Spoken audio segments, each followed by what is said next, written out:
Hau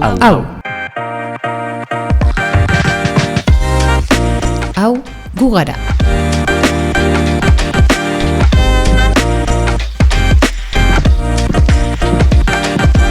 Hezkidetza eta askatasuna uhinetara bota nahi ditugu. Ongi etorriak Askatasuna Institutuko podcastera. Gaur, patriarkatua.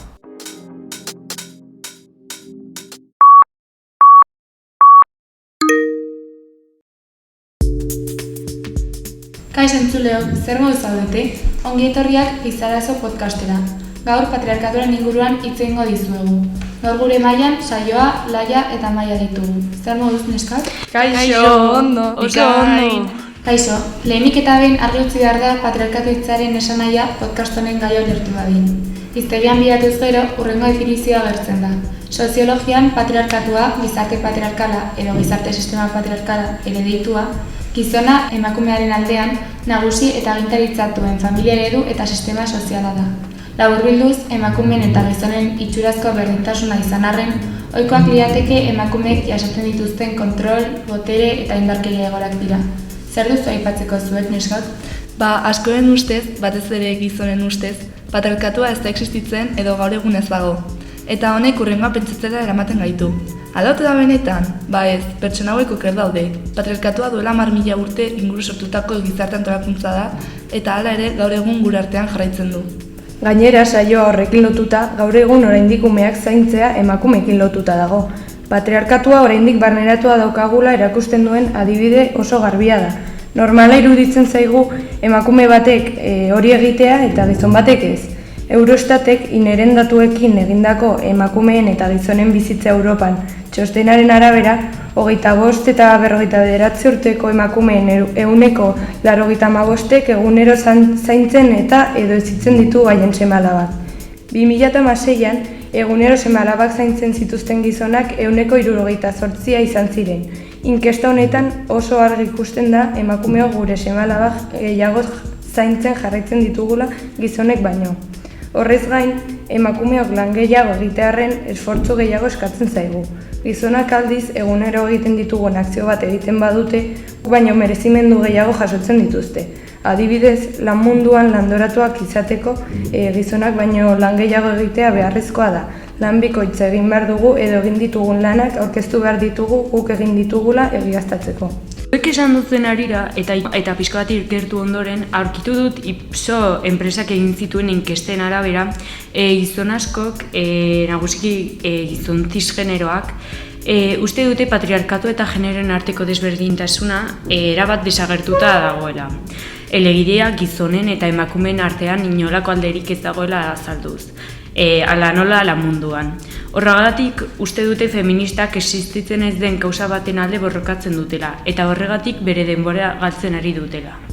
Aurrekoaren kontrara eta Laiaren iritzearen arira, Euskadi lamunduan egindako ikerketa batean gaur egungo datuekin lamunduan emakumeen baldintzak gizonena baino askoz okerragoak direla egiaztatu ahal izan da. Akademikoki prestakuntza handiagoa izan arren. Datuek esaten duten legez, emakumeen 71%ek dituzte goi mailako ikasketak, eta berriz gizonen 45% bakarrik. Naiz eta hau horrela izan, gizonek hilean 24 gehiagoko soldata dute, emakumeekin alderatuta. Irantzu, non ikusi dituzu patriarkatuaren eraginak, adibidez arloetan? Beste egunean interneten nabigatzen nengoela, topa egin nintzen Omaior Magazin izeneko aldizkari batek honi buruzko egindako ikerketa batekin. Haiek ikerketa egin ondoren hurrengo ondorea atera zuten. Oso film gutxik egiten dituztela adineko emakumei buruzko argumentuekin. Eta honek arazo garbia adierazten du, zerretatzen zaien adin batetik aurrerako emakumei lan munduan. Begibistakoa da gazteak eta derrak diren bitartean, berak lorritzazketela, baina gero zerretatzen daiekin. Denbora pasada da, gizartean itxusiak hartzen diren ezaugarriak agertzen hasten dira, zimurrak edo kanak adibidez. Eta hori eragozten batela dirudi zuzendarientzako. Pertsonalki erabat ados nago horrekin. Ni zurekin ados nago, baina hau ez da gertatzen bakarrik interpretazioaren munduan. Oro har lan munduan gertatzen da eta kristalezko sabaia bezala izangutzen den gertaera da. Izena hartzen du emakumeek gehienetan ez dutelako lanpostu garrantzitsurik lortzen edo ez direlako lan hierarkiaren gorenera iristen. Orduan ematen du badagoela sabai bat ez dena uzten gorenera iristen emakumei. Naiz eta gizonek baina esportzu askoz gehiago egin. Beno, legeak eta lan mundu alde batera utzita, sozialki eta kulturalki desberdintasun handia dago oraindik ezta. Bai. Gizarte gisa, pertsona gehienek uste dute emakumeak gizonak baino gutxiago direla. Eta horregatik emakumeek gizonen agindu guztiak bete behar dituztela. Adibide gisa, emakumeen zirkuntzizioa. Gaur egun hainbat herrialdeetan egiten den praktika. Horrek berak arriskuan jartzen du emakumeen osasuna eta emakumearen plazerrak entzun du.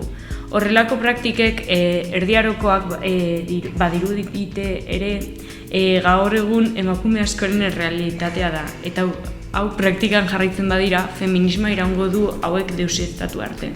Beno, bukatzeko naiz eta lehen baino aurreratuagoak egon, argi utzi nahi dugu oraindik asko dagoela borrokatzeko eta berdintasuna lortzeko. Bestalde, hau izan da Gizarazo podcastaren kapitulo berria. Mila esker entzuteagatik. Agur! Agur!